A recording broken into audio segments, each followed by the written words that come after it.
मैंने सुना है एक पुरानी अरबी कथा है। दो मित्र थे, एक अंधा और एक लंगड़ा, साथ रहते और साथ ही भीख मांगते। साथ रहना जरूरी भी था क्योंकि अंधा देख नहीं सकता था, लंगड़ा चल नहीं सकता था, तो अंधा लंगड़े को अपने कंधे पर बिठाकर चलता था। भीख अलग अलग मांगी भी नहीं जा सकती थी, साझेदारी थी। फिर जैसे सभी साझेदारों में झगड़े हो जाते, कभी कभी उनमें भी झगड़े हो जाते। कभी लंगड़ा ज्यादा पैसे पे कब्जा कर लेता, कभी अंधा ज्यादा पैसे पे कब्जा कर लेता। स्वाभाविक, जैसे सभी साझेदारियों में झगड़े होते, उनमें भी झगड़े हो जाते थे। एक दिन तो बात ऐसी बढ़ गई कि दोनों ने एक दूसरे को डट के पीटा। यह भी ठीक है, सभी धंधे में होता है। भगवान को बड़ी दया आई।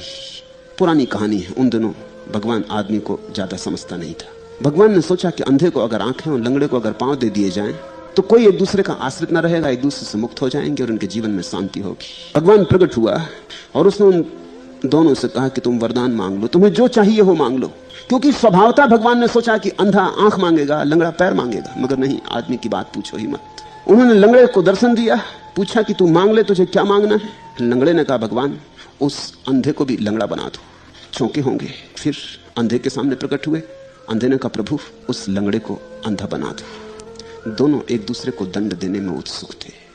इससे दुनिया बेहतर नहीं हो गई, हालत और खराब हो गई। शायद इसीलिए अब भगवान इतनी जल्दी दया नहीं करता और ऐसे आके प्रकट नहीं हो जाता और कहता नहीं कि वरदान मांग लो। बहुत बार करके देख लिया, आदमी की मूर्खता बड़ी गहरी मालूम पड़ती है।